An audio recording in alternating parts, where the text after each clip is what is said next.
Thiruvananthapuram corporation mayor V Rajesh 24 ചേരുകയാണ്. ഭരണസമിതി നിലവിൽ വന്നിട്ടുള്ള ആദ്യ ആറ്റുകാൽ പൊങ്കാല എങ്ങനെയാണ് ഒരുക്കങ്ങളൊക്കെ? നന്നായിട്ട്, വളരെ നന്നായിട്ട് എല്ലാ കാര്യങ്ങളും പൂർത്തിയായിട്ടുണ്ട്. അപ്പോൾ ഇന്ന് ഈ കൊല്ലം ട്രസ്റ്റിൻ്റെയൊക്കെ ഭാരവാഹികളായിട്ട് ഇന്നലെ സംസാരിക്കുമ്പോഴേക്കും തിരക്ക് കുറച്ച് കൂടുതലാണ് എന്ന് പറയുന്നുണ്ട്. ഇന്നലെയൊക്കെ നല്ല തിരക്കായിരുന്നു. അപ്പോൾ ജനങ്ങൾ കൂടുതൽ എത്തുന്നതായിട്ടാണ് മനസ്സിലാക്കുന്നത്. അത് മുൻകൂട്ടി കണ്ടുകൊണ്ട് തന്നെ ഞങ്ങൾ കൂടുതൽ സൗകര്യങ്ങൾ എല്ലാ സ്ഥലങ്ങളിലും ചെയ്തിട്ടുണ്ട്. ഇത്തവണ തിരുവനന്തപുരം നഗരത്തിൻ്റെ കൂടുതൽ പ്രദേശങ്ങളിലേക്ക് പൊങ്കാല വ്യാപിക്കുമെന്ന ആദ്യത്തെ വിലയിരുത്തൽ യോഗത്തിൽ തന്നെ ഒരു ആലോചന ഉണ്ടായിരുന്നു. അതിൻ്റെ അടിസ്ഥാനത്തിൽ വളരെ നല്ല തയ്യാറെടുപ്പുകൾ ദൂരെ സ്ഥലങ്ങളിലേക്ക് തന്നെ, ഇപ്പോൾ പരുത്തിപ്പാറ, നാലാഞ്ചിറ, അവിടെയൊക്കെ ആവശ്യമായ തയ്യാറെടുപ്പുകൾ നടത്തിയിട്ടുണ്ട്. അതുകൊണ്ട് തന്നെ എത്ര തിരക്ക് വന്നു കഴിഞ്ഞാൽ നമുക്ക് ഉൾക്കൊള്ളാൻ സാധിക്കും. അതോടൊപ്പം തന്നെ ആവശ്യമായ ശുചിമുറികൾ, മതിയായ തരത്തിലുള്ള വാട്ടർ ടാങ്കുകൾ ഇതൊക്കെ ഫിക്സ് ചെയ്തിട്ടുണ്ട്. പിന്നെ ഇത് മുൻകൂട്ടി കണ്ടുകൊണ്ട് ഒരു 750 ശുചീകരണ തൊഴിലാളികളെ കൂടുതലായിട്ട് എടുത്തിട്ടുണ്ട്. ഒരു 3500 തൊഴിലാളികളാണ് ഇപ്പോൾ ഞങ്ങൾ എടുത്തിട്ടുള്ളത്. അപ്പോൾ തീർച്ചയായിട്ടും വളരെ മനോഹരമായിട്ട്, വളരെ സന്തോഷകരമായിട്ട് പൊങ്കാലയിട്ട് പോകാനുള്ള എല്ലാ സൗകര്യവും ചെയ്തിട്ടുണ്ട്. ആറ്റുകാൽ വാർഡിലടക്കം കുടിവെള്ള പ്രശ്നം രൂക്ഷമായിരുന്നു, അത് പരിഹരിക്കപ്പെട്ടിട്ടുണ്ടോ? ആറ്റുകാൽ വാർഡിലെ കൗൺസിലറാണ് ഇപ്പോൾ എന്നോടൊപ്പം നിൽക്കുന്ന ശ്രുതി.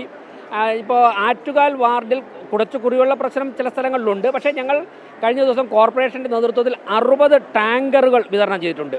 52 വാർഡിന്, ഒരു വാർഡിന് ഒരു ടാങ്കറും നിറയെ വെള്ളവും കൊടുക്കുകയാണ് സൗജന്യമായി. അത് തീരുമ്പോഴേക്കും അവർക്ക് തൊട്ടടുത്ത വെൻഡിങ് പോയിന്റിൽ നിറയ്ക്കാവുന്നതാണ്. 8 ടാങ്കറുകൾ ആറ്റുകാൽ ക്ഷേത്രത്തിൻ്റെ വിവിധ ഭാഗങ്ങളിലായിട്ട് വെള്ളം നിറച്ച് നിലകൊള്ളിലുണ്ട്. എവിടെ ആവശ്യത്തിന് വിളിച്ചു കഴിഞ്ഞാൽ അവിടെ എത്താൻ സാധിക്കും. അപ്പോൾ അങ്ങനെ കോർപ്പറേഷൻ ചെയ്യാൻ പറ്റുന്ന കാര്യങ്ങളെല്ലാം കോർപ്പറേഷനും, എവിടെയെങ്കിലും പ്രശ്നം വരുന്നെങ്കിൽ വാട്ടർ അതോറിറ്റി ഉദ്യോഗസ്ഥന്മാരെ അതാത് സമയത്ത് തന്നെ ധരിപ്പിച്ചുകൊണ്ട് കൃത്യമായ കൺട്രോൾ റൂം ഓപ്പൺ ചെയ്തുകൊണ്ട് അക്കാര്യങ്ങളിലും ഏറെക്കുറെ പരിഹരിച്ചിട്ടുണ്ട്. ആശങ്കയുടെ യാതൊരു ആവശ്യമില്ല. ആവശ്യത്തിന് വെള്ളം സ്റ്റോക്കുണ്ട്, ടാങ്കറുകളുണ്ട്, എത്തിക്കാനുള്ള സംവിധാനമുണ്ട്. പൊങ്കാലയ്ക്ക് വരുന്നവർക്ക് 60 പോയിന്റുകളിൽ വലിയ ആയിരക്കണക്കിന് ലിറ്റർ വെള്ളം കൊള്ളുന്ന ടാങ്കുകൾ വച്ച് അതിൽ വെള്ളം ആവശ്യത്തിന് കൊടുത്തിട്ടുണ്ട്.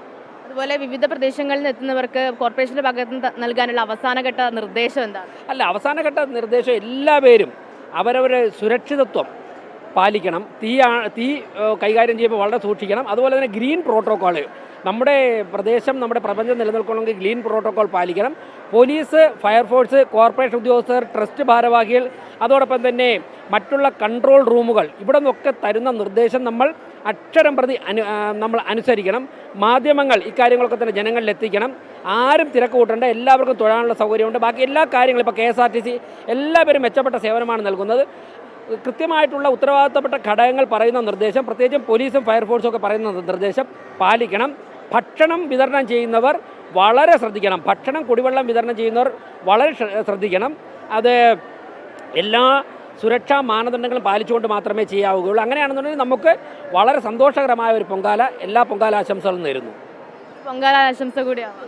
തീർച്ചയായിട്ടും 24 ചാനലിനും അതോടൊപ്പം തന്നെ മാധ്യമപ്രവർത്തകർക്കും നമ്മുടെ ആറ്റുകാൽ അമ്മയുടെ എല്ലാ ഭക്തർക്കും പൊങ്കാലാശംസ തരുന്നു. അങ്ങനെ തന്നെയാണ് എല്ലാ ഒരുക്കങ്ങളും സർവ്വസജ്ജമാണ് എന്നുള്ളതാണ് തിരുവനന്തപുരം കോർപ്പറേഷൻ അറിയിക്കുന്നത്. ക്യാമറമാൻ സജീവിനോടൊപ്പം മേഘ്ന മുരളി, 24 തിരുവനന്തപുരം. ലോകത്തെവിടെയായാലും ഏത് സമയത്തും 24 വാർത്തകളും ഓഗ്മെന്റഡ് റിയാലിറ്റി പാക്കേജുകളും എക്സ്പ്ലെയിനറുകളും വിശദമായി കാണാൻ ഞങ്ങളുടെ യൂട്യൂബ് ചാനൽ നിങ്ങൾക്ക് സബ്സ്ക്രൈബ് ചെയ്യാം.